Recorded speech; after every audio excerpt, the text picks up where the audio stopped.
So we have a new arrangement again this morning because we were just blasting everybody out with the piano, so we thought we'd try this.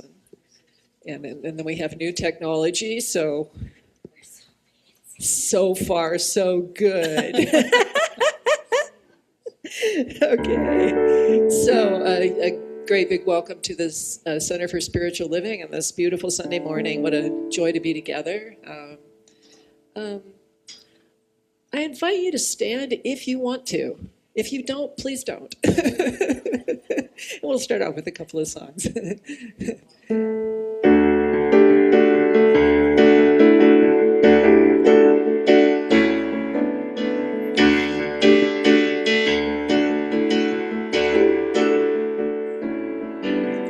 We have come together as family. We have come here as we are. We have come with arms wide open. We have gathered here in love. Spirit is in this, Spirit is in this place.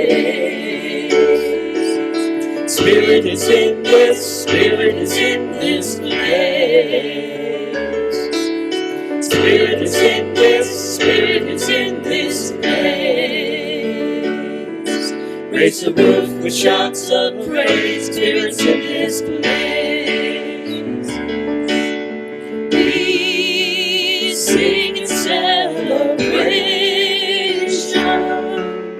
We say with words of praise. We affirm our life as sacred. We declare that peace is here. Spirit is in this, Spirit is in this place. Spirit is in this, Spirit is in this place. Spirit is in this, Spirit is in this place. Raise the roof with shouts of praise, Spirit is in this place. Spirit is in this, Spirit is in this place. Spirit is in this, Spirit is in this place. Spirit is in this, Spirit is in this place. Raise the roof with shouts of praise, Spirit's in this place.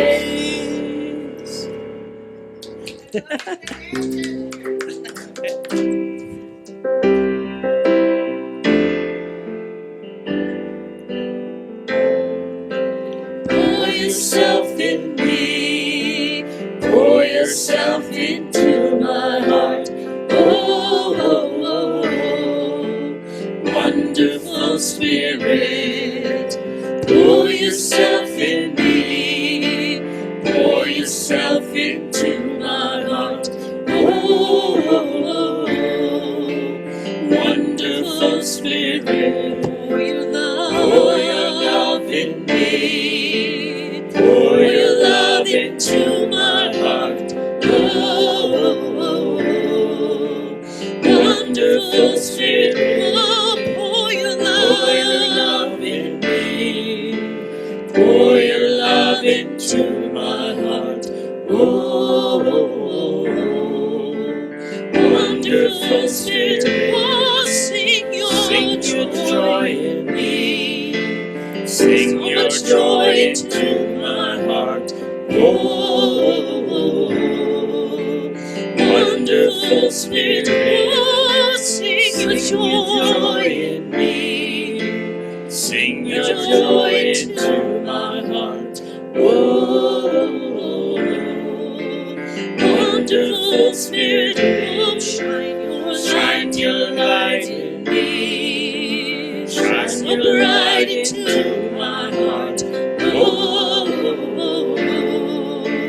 wonderful Spirit, oh, shine your light in me, shine your light into my heart. Oh, wonderful Spirit.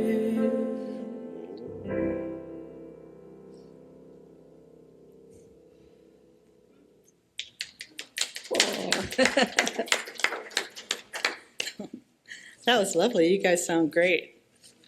You guys and you guys. Yay. There it is. Boom. Hi, good morning. I'm Belinda. I'm your host today. Here at the Center for Spiritual Living in the heart of Las Cruces, we're more than a Sunday service. We're a growing, heart-centered community grounded in spiritual principles and open-hearted love. Our vision is a world in loving partnership for the good of all. And that starts here with how we show up with and for one another. To those joining us online, thank you. We're glad to have you in this space with us. Thank you for being here. In your, if you're new with us today, and I think I see someone new today, welcome. We're glad you're here, and we hope that you've gotten your welcome packet. If not, please grab one of those. Beautiful. Thank you for the display, Jennifer. In that, you'll find importantly, you'll find a gift certificate to the Wisdom Through the Pages bookstore. And you'll also have the opportunity to share a little bit of information with us. We do have a weekly newsletter. We'd love for you to participate and understand what we're up to besides Sunday service. And I'm going to kind of review a little bit of that today, but it's just a touch of what we're up to. So please do sign up for the newsletter, or please open it on Thursdays when it comes to you and take a look. Announcements. Our plant and garden sidewalk sale fundraiser yesterday, and C3, that's Coffee, Craft, and Connect, was a big success. Thank you for those who participated, either by coming in, and shout out to Lisa and Kayanne, who did a great job with the sale out in the heat. So thank you. Card and Games Night, we're having another one this Wednesday from 5:30 to 7:30. It was a good time. I was doing notes, but everyone else was having a great time two Wednesdays ago. So come on out. Again, that's Wednesday, May 20th from 5:30 to 7:30. It's fun, so come on out and play. We do have a volunteer opportunity in the Wisdom Through the Pages bookstore. We're looking for a bookstore assistant manager. This is a volunteer position, and we're looking for a volunteer to help care for and grow that bookstore. And to learn more, talk with Yvette or Kayanne after service, or you can check that newsletter for full details about what Kayanne's looking for.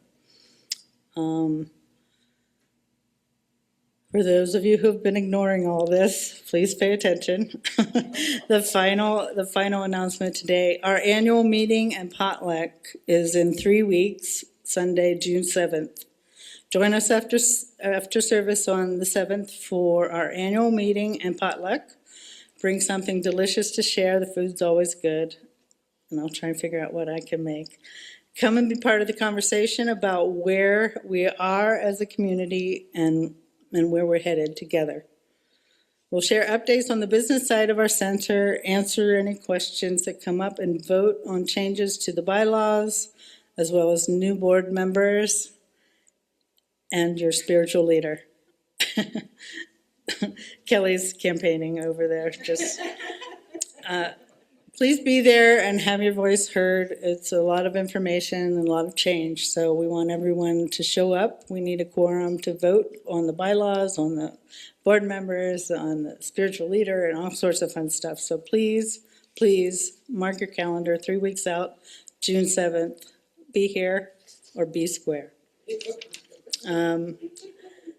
Today we have food in the social hall after service. Thank you, Kelly and Kay. So we have sandwiches and we have some pastry out there as well. So please, after service, come out and hang out, simmer down. You got things to do, I know, but stay a while and have some fun.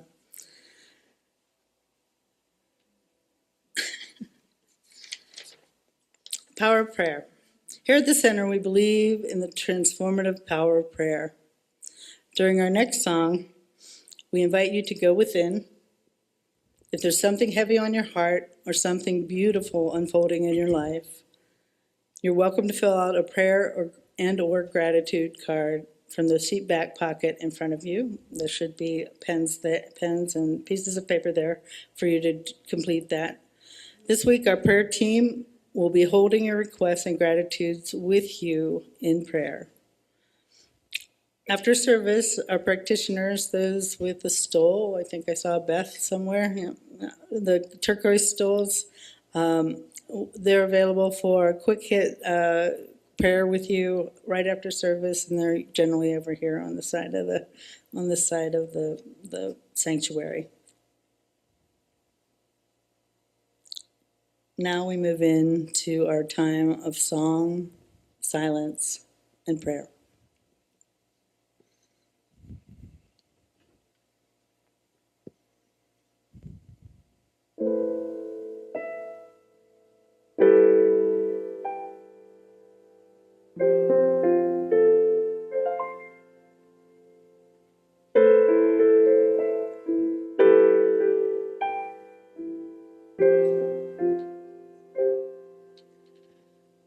I am open to the possibility.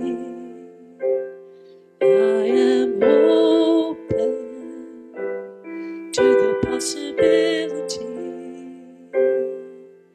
of a life that is meant to be lived by me.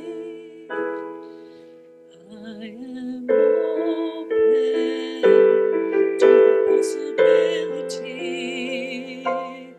I am open to the possibility of a life that is meant to be lived by me. I don't have all of the answers now, but I'm willing to take it slow. I believe something is calling me where the path will lead. I don't know, but I am open to the possibility. I am open to the possibility of a life that is meant to be lived by me. There's an open road as far as I can see, and my heart will lead the way, step by step through the mystery. I surrender every day, and I am open to the possibility. I am open to the possibility of a life that is meant to be lived by me. I am open.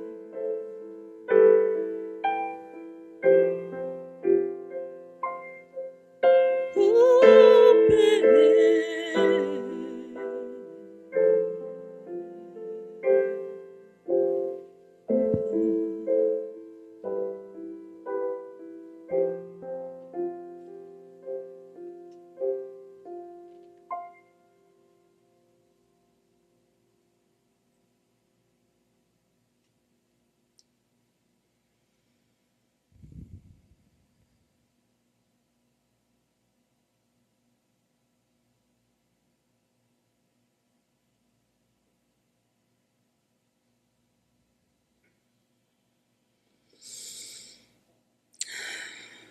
open to the possibility, the positivity of the one thing happening for all of us always.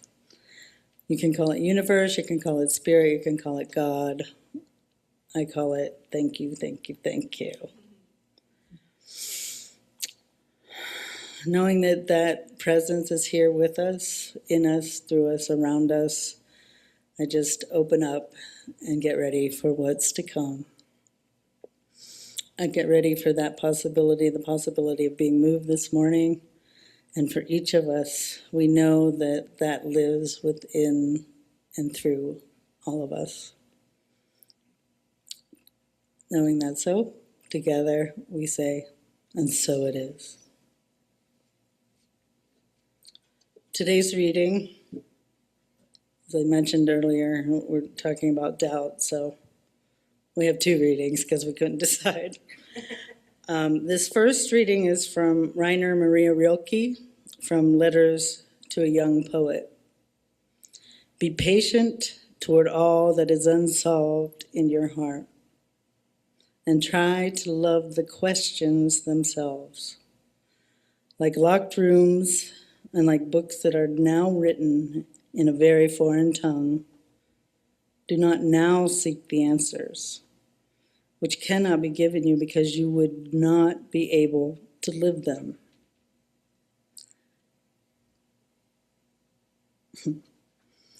And the point is to live everything.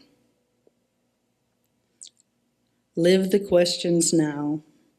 Perhaps you will gradually, without noticing it, live along some distant day into the answer. The next reading is from Parker Palmer, from Let Your Life Speak, Listening for the Voice of Vocation. The deeper our faith, the more doubt we must endure. The deeper our hope, the more prone we are to despair. The deeper our love, the more pain its loss will bring. These are a few of the paradoxes we must hold as human beings. If we refuse to hold them in the hopes of living without doubt, despair, and pain, we also find ourselves living without faith, hope, and love. And so it is.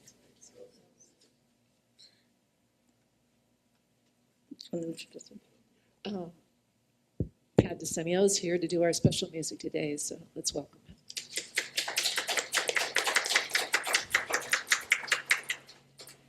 Thank you. Is anybody here omniscient? Ha! Knew it. Seriously, though, for all that ignorance can be terrifying and something to avoid, the points of uncertainty and the unknown are also points of tremendous growth, and the doors of doubt, if we push them open, sometimes lead us to wonderful things. This is a piece called Do You Really Want to Know by Peter Mayer, about just that point. The sun once went around the earth, according to the Holy Church, which helped to reassure people that they were the center of the universe. One day His Holiness the Pope met a man with a telescope and said, "Hey, Mr. Galilei, what does your spyglass say?" And the scientist spoke. He said, "It's really quite amazing. Entirely life-changing. So let me ask before I show you, do you really want to know? Oh, do you really want to know?" Grandma read the Bible for direction. She said she was a child of heaven, and that the human race came from a higher place, from the angels descended. She wound up marrying her cousin. He was a thinker of a husband.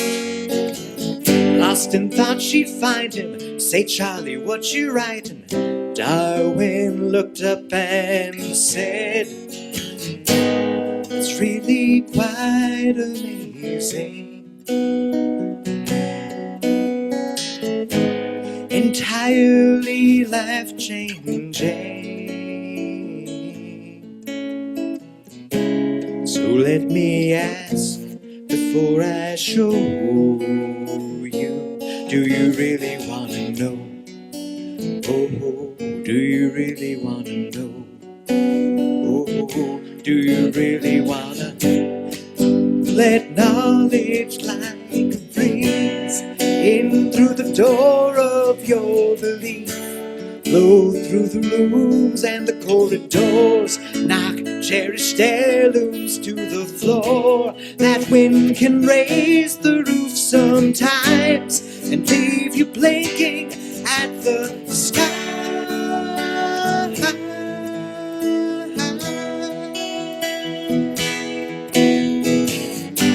So if you stare into this glass, beware that there's no going back.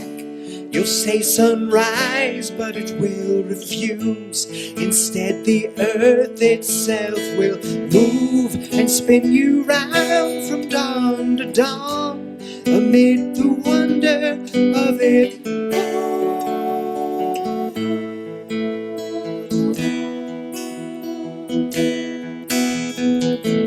Oh, oh, oh, oh, oh, oh, oh,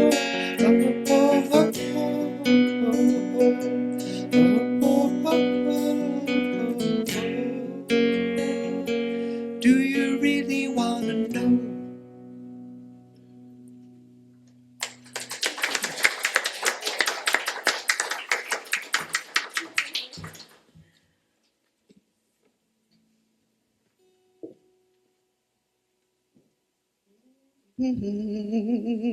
Hello, I'm so fancy you can hear me even though I'm standing way over here. Isn't that just so cool? Yes, Yvette, that is amazing. You're in this century. Thank you, Pat. I love that song. That's a tough song. And that was a great job. Thank you. Oh, good job. That was great. I loved it. You may have doubted, but you did it anyway. Isn't that interesting how everything lines up? Sort of. Good morning, everyone. Good morning, beloveds. My name is Yvette Trujillo. I'm a practitioner. I'm a practitioner. Can you still hear me? Okay, I'm a practitioner. I'm a practitioner here at the Center for Spiritual Living.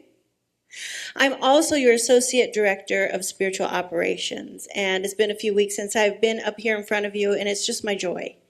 This month, we're talking about divine doubt, and this has been a fun experience for me. This week, I am focusing on how we are holding doubt together.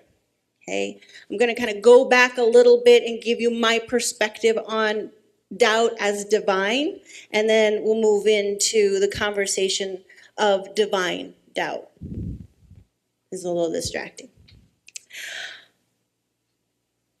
In spiritual communities, and I would say especially in these centers for spiritual living, in the science of mind philosophy, doubt has often been treated as something that we're supposed to overcome, something that we are supposed to move past kind of quickly. Like, get over it. Come on. We're focusing on something else. We're taught to have faith. right? That's not specific to Science of Mind. That's not specific to Centers for Spiritual Living. But we're taught to stay focused on possibility. Yes? That sounds right. That's what we're taught in classes. That's what we talk about here. And we're also taught not to give a whole lot of energy to fear or uncertainty.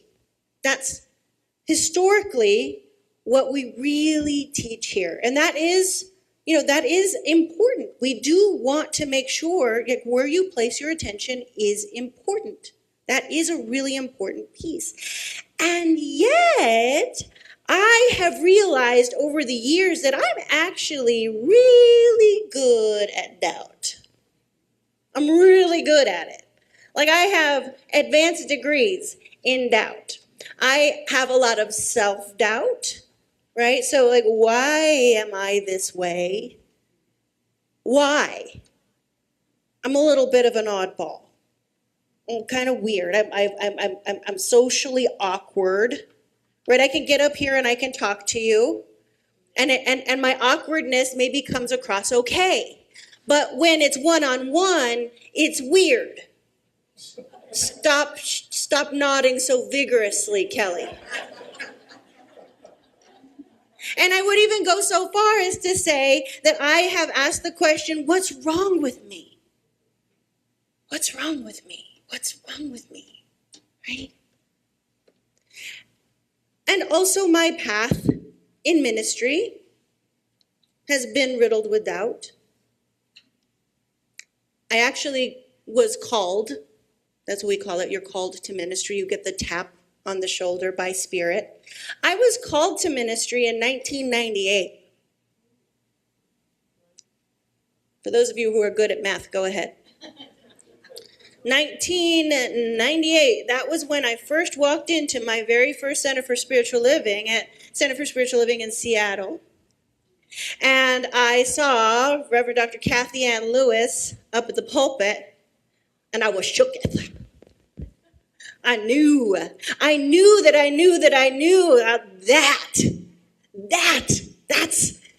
that's my thing. That's what I want to do, and I knew that in every fiber of my being. Well, in 2013 was when I became a practitioner. Keep doing the math. Took me a little minute. Doesn't take that long for those of you who are not practitioners or haven't looked at the, the curriculum and how long it takes. Does not take that long to become a practitioner. 2013. And I started ministerial school the first time in 2014.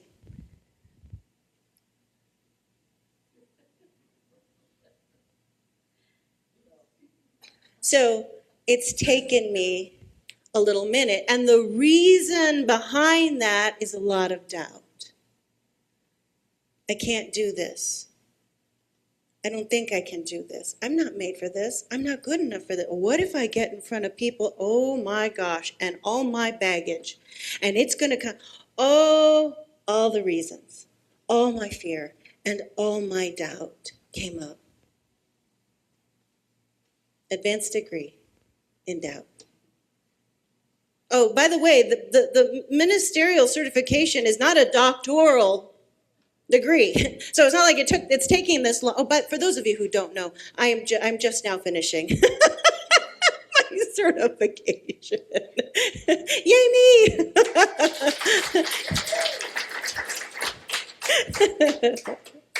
It's not an advanced degree. It's wonderful. It's terrific. It just took me a really long time. It was my own curriculum. And it was way harder than the one that the school provided. I also have had a lot of doubt with teachings.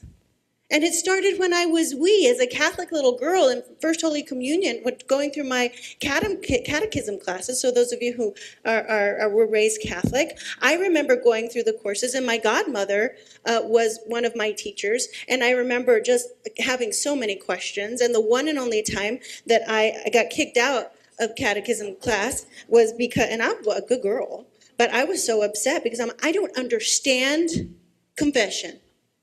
Are you telling me that Father Dennis has the red phone to God? right? You understand. I did not understand how I had to tell somebody else my sins. I could just talk to God. So I've questioned teachings, and I've also questioned this one several times. Man, I have wrestled. I don't know if this is my thing, and maybe I'm going to go back to Catholicism, right? Maybe. And I go back and I look and I read, or maybe, you know, for those of you who know, I love praise and worship. I love it, right? And then I go and start and research, you know, going back. I forget about being Catholic, and I forget, you know, I go and do some research about evangelicals, and I'm like, oh no, not for me. It's fine, it's great, it's wonderful for a lot of people. No bueno for me. Right? So every single time I have made it back right here. But I have doubted, seriously, and I have wrestled in that doubt if this was for me. And strangely enough, what I have found is that doubt has actually become one of my most powerful spiritual teachers. And here's why it's interesting to me, because I often have thought, and even up until recently, even though I know this piece, that there was something wrong with that, with my doubt. But Ernest Holmes, the founder of our philosophy, never did he ask us to blindly believe. Never. Now, as I look at my concordance, which is, you know, as a ministerial person, and you have the science of mind and you have the concordance, and so every single word in the book you can look up. When you look up doubt, it's like 1 page, 2 pages, 3 pages, and it's not like doubt's okay. It's get out, doubt, get out of my way.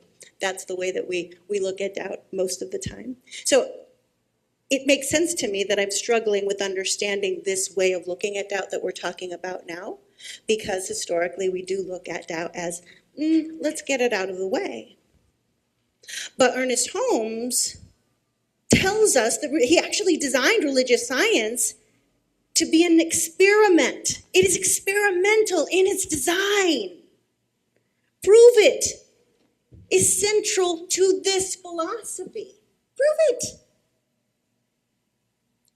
Ernest Holmes, in the text, The Science of Mind, on page 51, for those of you who want to check me, says, we only know as much as we can prove by actual demonstration. And that shifts things, because inquiry requires curiosity. Curiosity requires openness, and experimentation requires a willingness to live without complete certainty. That's doubt. Right there, Ernie. You're confusing me, Ernest Holmes. Doubt, my friends, is not a failure. Sometimes doubt is part of our learning process. And it can actually be part of our spiritual maturation, part of our spiritual formation. So, if doubt is part of being human, like it's a natural part of life, I say, and maybe even part of our spiritual growth, then the question becomes, how do we relate to it? How do we relate to doubt? Not like, is doubt good or bad? Does doubt exist? Should it exist? Why are you having it? But instead, how do we relate to doubt? And in the poem that Belinda read this morning from Rainier Maria Wilkie, she said, be patient toward all that is unsolved in your heart and try to love the questions themselves.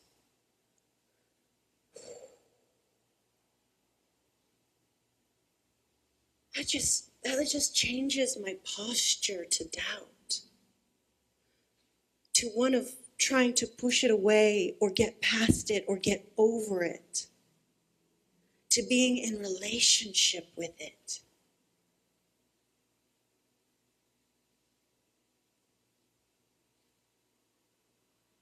Try to love the questions themselves. I want to be really clear though. I'm not talking about spiraling into hopelessness or unconsciously rehearsing fear over and over and over again. Okay? That's not the kind of doubt that I'm talking about being in or staying in.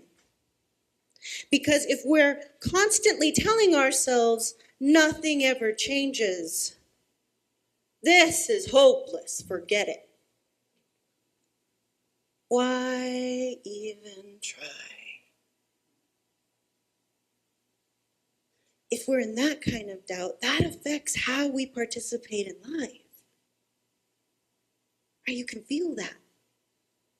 You can feel that in those words, in that approach.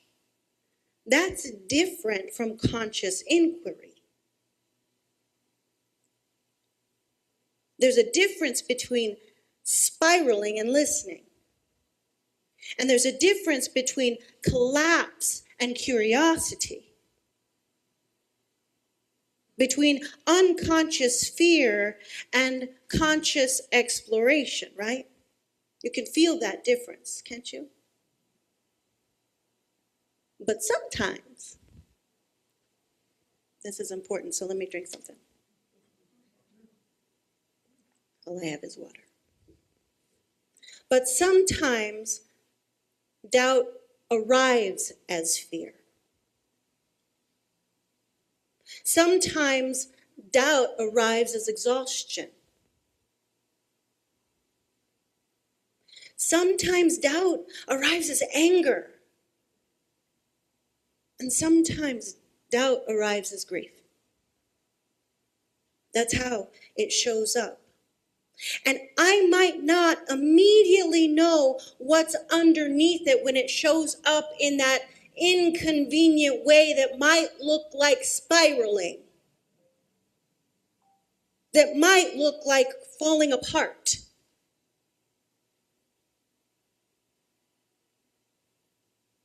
So rather than pushing it away right away because it looks inconvenient, because it doesn't look like that conscious inquiry right away, I want to sit down with it and understand what it's trying to show me. And for me, the way that I do that when I feel myself, because this happens to me. It happens. I spiral. I fall apart. Oh my gosh, I can't believe it still happens. What's wrong with me? It still happens. Am I really going to stand up in front of people and try and share a message and hope that it conveys? Who do I think I am? It still happens. And it still comes as overwhelming and as spiraling and as fear. But instead of pushing it away, I sit down with it and I say, why are you here? There's nothing outside of God. Not even doubt, not even spiraling doubt, not even terrifying doubt. Why? Why are you here? What are you trying to show me that you're showing up again?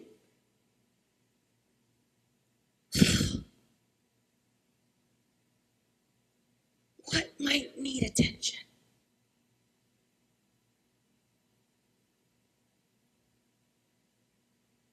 And back to my personal examples. When I dig in, when I'm asking the questions, what's wrong with me? Or who do I think I am that I could be a minister? What am I doing in this philosophy that's really hard? When I start reading the actual text of Science of Mind, I'm like, oh my God, I got to read that again. Let me put that in ChatGPT and have it explain it to me like I'm a high school student. Okay, that didn't work. Can you give it to me as a junior high school student? I'm like, seriously, I'm going to try and teach this stuff? And I have doubts. But when I really dig in, when I allow myself to sit with that terror, with that fear, with that insecurity, and I dig in, even when it does initially look like that falling apart, I find that I'm not usually doubting spirit. I'm not doubting the divine. I'm not even doubting myself. I'm doubting my understanding, my alignment with information, the way that I understand. I'm doubting my assumptions. I'm doubting the structures, the way that we organize ourselves. I'm doubting whether something feels true or alive for me. Those are really good questions. That's kind of a good thing for me to be asking on occasion, right? Does this feel true and alive to me still?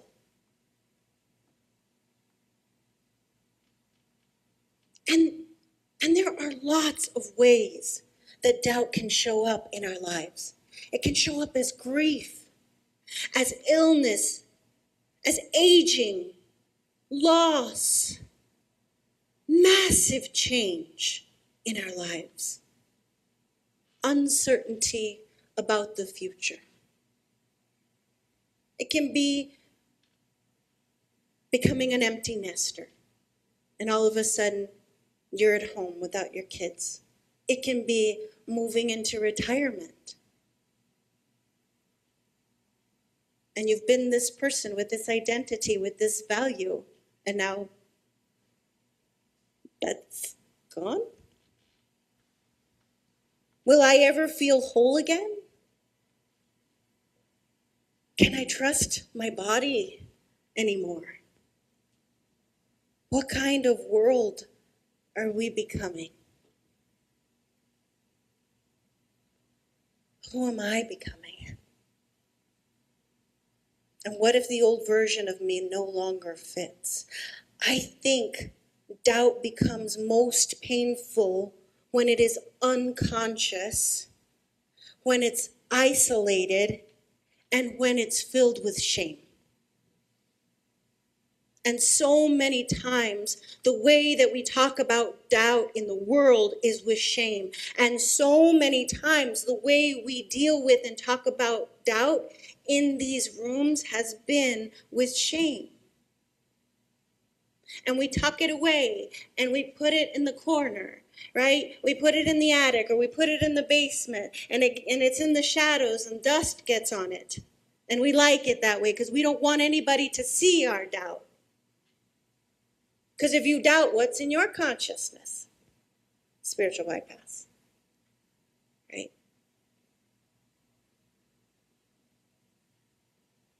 But conscious doubt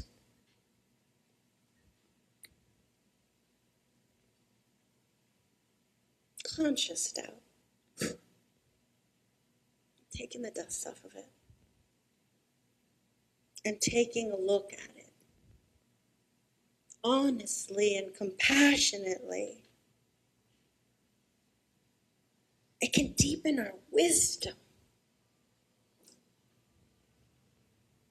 Sorry, distracted by that little music out there. It can increase our compassion when we look at our doubt. Not just for ourselves, by the way. When we look at our doubt, and then somebody else brings their doubt out, and they're like, oh. You're like, ah, you too? Oh. It increases our compassion. It creates honesty with ourselves and between each other. It can refine our faith. I know it feels dangerous. It can refine our faith, and it can even open us to new possibilities.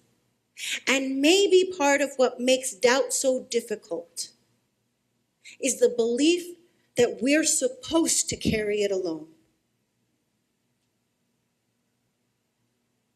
I don't want anybody to know about this.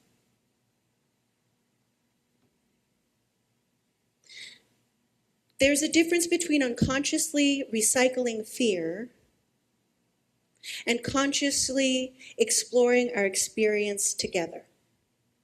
Okay? There's a difference here that I want to touch on. Parker Palmer, from his book, A Hidden Wholeness, he says, if we want to create a space that welcomes the soul, we must speak our own truth in the center of the circle and listen receptively as others speak theirs.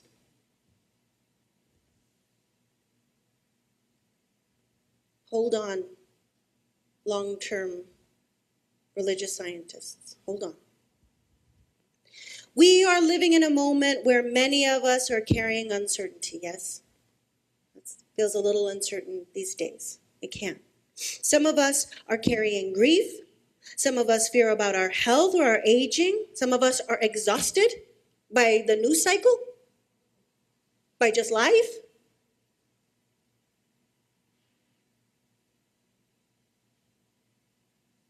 Some have questions about who we're becoming through all of this. Even in times of transition for a spiritual community, like the one that we're in now, we're in a big transition here in this spiritual community. Our senior spiritual leader is retiring. We're getting a whole new board.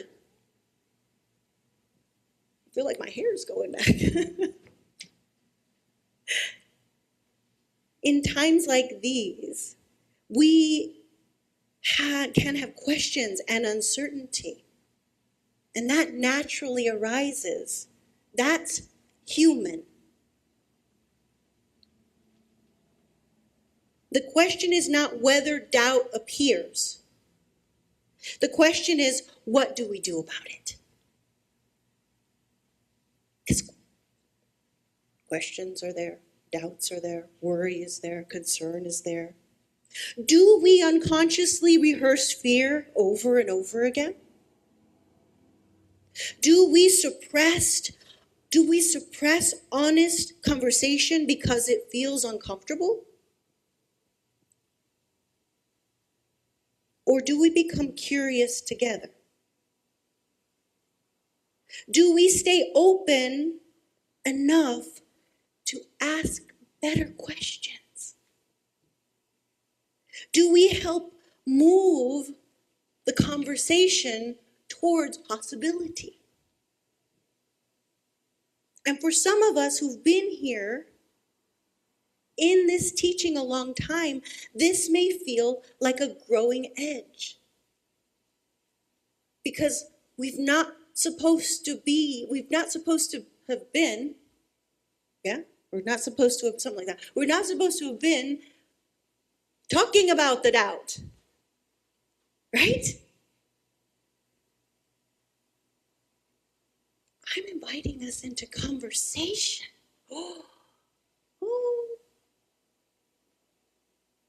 But honestly, I think that is part of what being open at the top asks of us. So I want to be clear, this is not just rogue Yvette who thinks that she can do whatever the heck she wants, is saying. This is coming from, the big house. These are the global themes, and this was part of it. Having these conversations together. This is how we begin to look at this philosophy and say, how might we do this differently? How might we do this in a way that might be more generative, that might be healthier? And the answer to this one is what if we talked about it together? Instead of, not me. I'm all right. How you doing? I'm all right. You worried about the change? Nope. I'm good. It's all God. It's all good. Yep, it's all God. Yep, it's all good. Absolutely. I know that at the core of my being, and I'm still a little scared. And I have some doubts. Every single one of us, every single one of us, beloveds, contributes to the consciousness of this community. Every single one of us does. So I ask you, when fear gets loud, will you remember possibility? When uncertainty arises, will you stay open enough for honest conversation from your neighbor, from the person sitting next to you, in the social hall? Will you stay open to honest conversation? Will you help create space where questions can be held with curiosity, with compassion, and with wisdom? In these conversations, we get to minister to each other. We get to be that support to each other. It moves from me here to talking to you, to y'all talking and ministering to each other. That's brilliant. That's an exciting transformation to me. I believe a healthy community isn't one without doubt. A healthy community to me is one that knows how to stay present with doubt without losing itself to fear.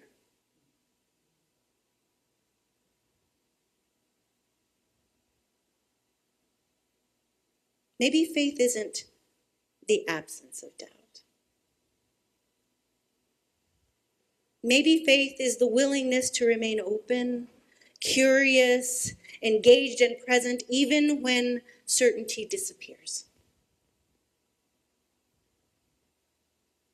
I think real community, loving community, compassionate community makes space for honest questions. It makes the space for it where there has not been space before, or where there may not have been space before. And my invitation to all of us is not to become people who never doubt. That's not the invitation, but people who know how to stay open in the presence of it. Because maybe doubt isn't the opposite of faith. Maybe, sometimes, doubt is the doorway to deeper faith. Namaste. So I invite ministers and practitioners to circle the room as we move into prayer. And I invite you to close your eyes or lower your gaze, turning within and remembering the one life of spirit that is right here and right now at the center of each person that can hear my voice, that one divine presence is indeed moving and breathing right here within each person. In each heartbeat, in each breath, that divine presence, that wisdom that created the entire universe, that wisdom, that joy, that love that created everything that we can see and that we can't see, the things we know and the things that remain a mystery, that divine presence resides within each person that can hear my voice. It resides within each piece of creation. I know that this presence that is right here and right now in this room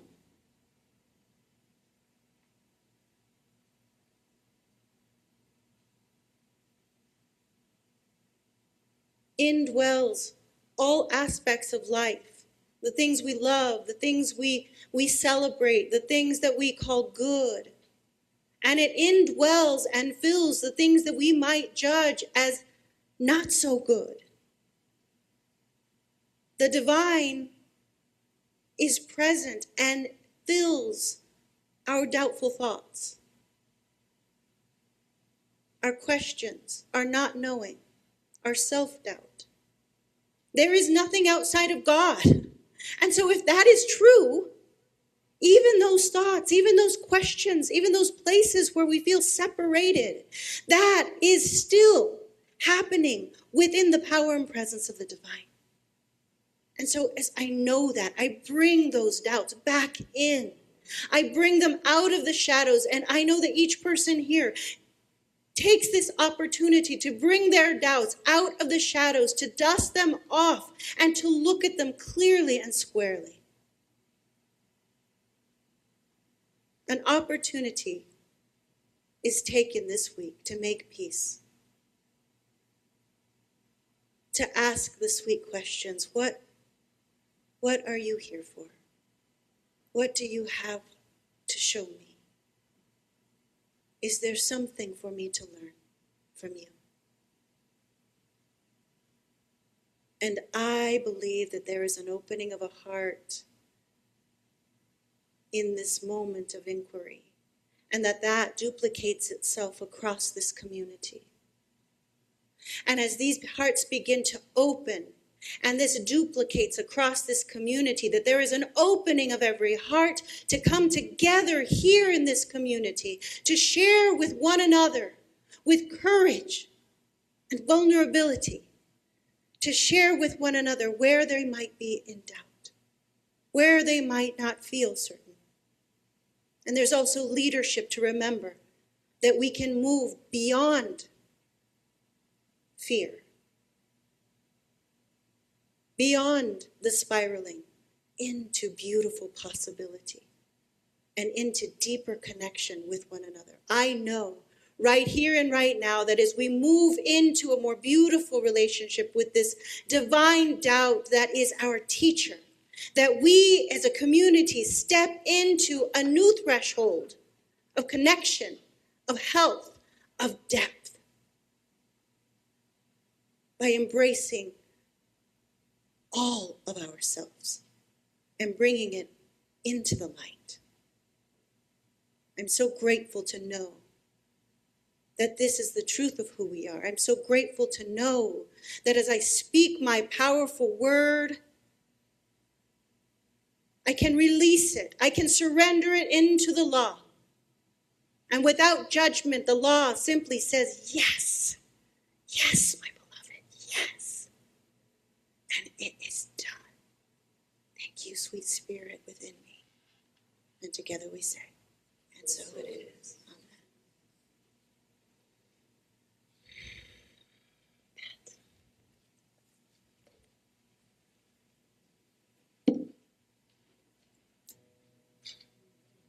So Yvette was raised Catholic. I was raised Catholic. Was anybody here actually born into Science of Mind? Oh, we are good at doubt.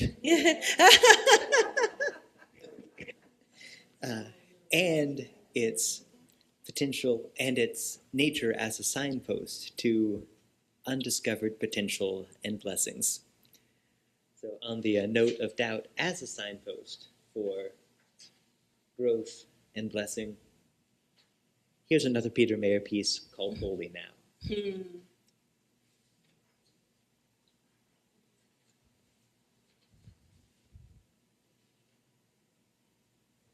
And I'm doubting my memory and responding to that doubt.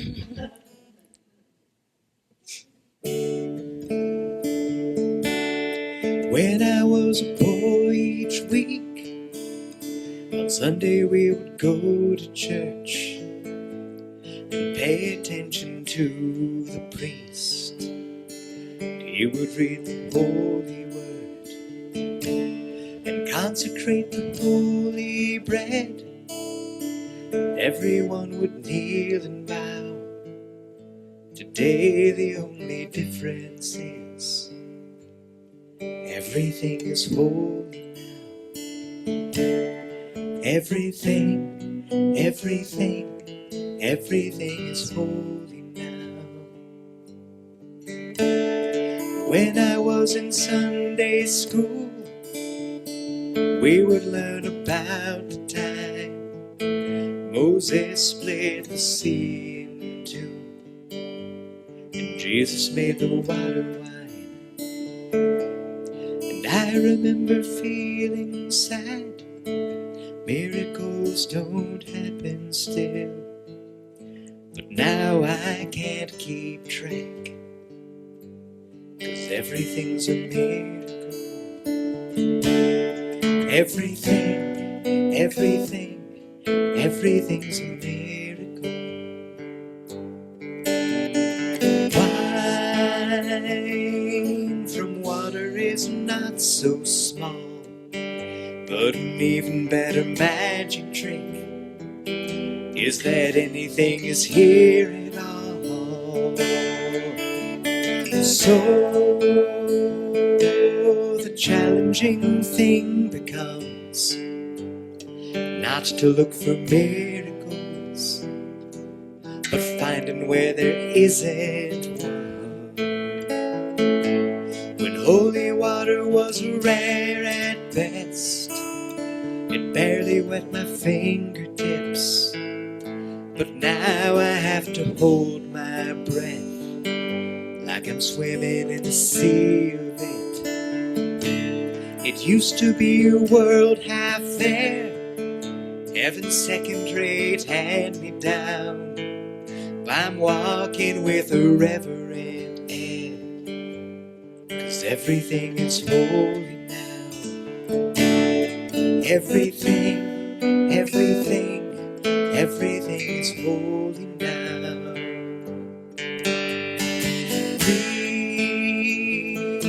Read a questioning child's face and say it's not a testament.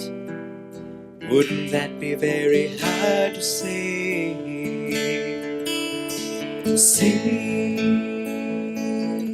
another new morning come and say it's not a sacrament. I tell you that it can't be done. This morning outside I stood and saw a little red-winged bird shining like a burning bush and singing like a scripture verse. It made me want to bow my head. I remember when church let out, how things have changed since then. Everything's holy now.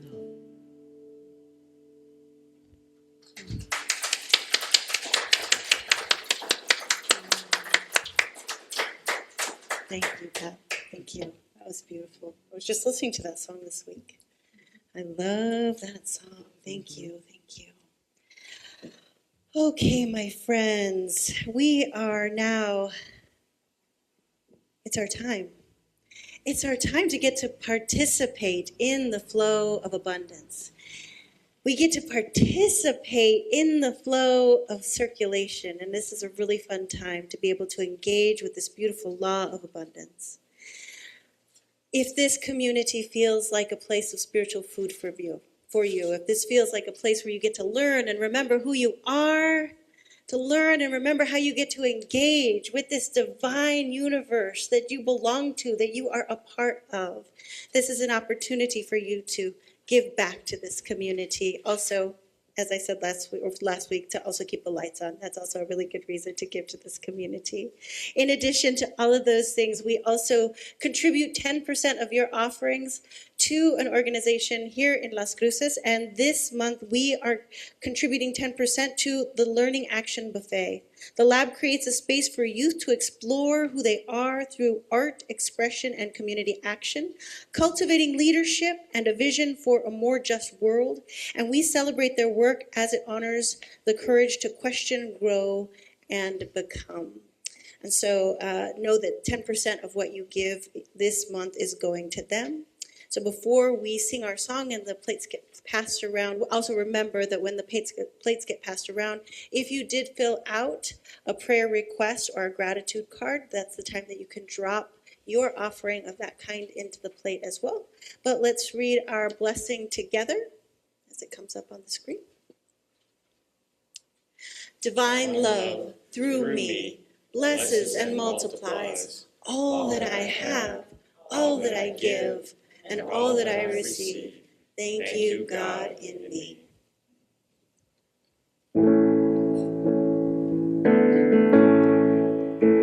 I am so blessed. I am so blessed. I am so grateful for all that I have. I am so blessed. I am so blessed. I am so grateful. I am so blessed. I am so blessed. I am so blessed. I am so grateful for all that I have. I am so blessed. I am so blessed. I am so grateful. I am so blessed. I am so grateful. I am so blessed. And so I invite everyone here, if you're comfortable, to extend your hands out, because we are all a blessing to this community. And so I know right here and right now, as we are offering blessing onto these offerings, that this community is indeed blessed. It is uplifted. It is overflowing with bounty.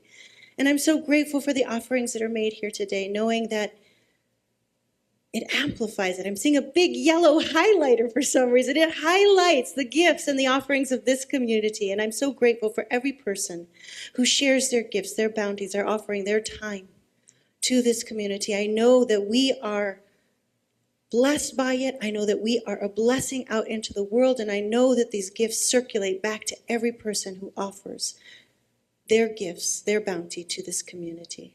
Together we say, and so it is, and so it is. Thank you, everyone. I so deeply appreciate you. Remember that you can receive prayer after service with a practitioner who's wearing a turquoise stole. I think it's Beth. You're the big winner today.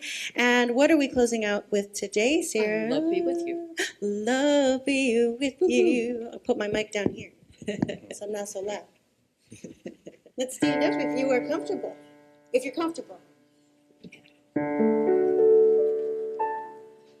Love be with you, peace unfold you, spirit lift you, breathe in.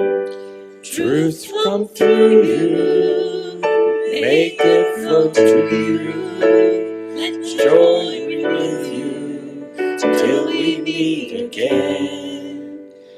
Love be with you. Love be with you.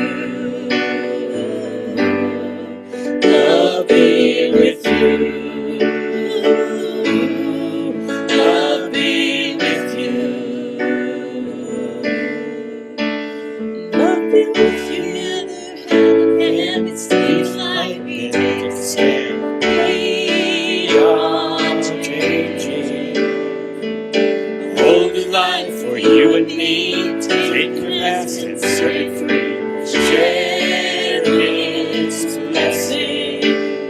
I'll be with you. Peace unfold you. Spirit lift you. Breathe in.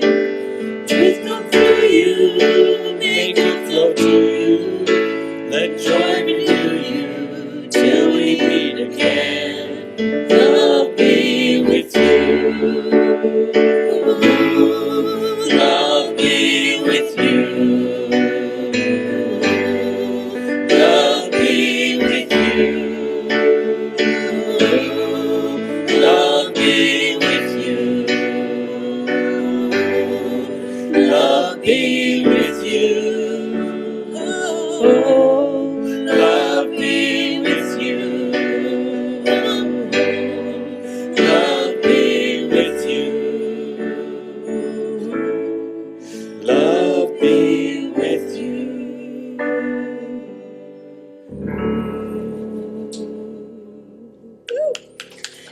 Oh, thank you, everybody. Thank you so much. We love you so much. Have a beautiful week. Remember to stick around for some snacks. There are some sandwiches. There are some sweets. I don't know why I'm singing.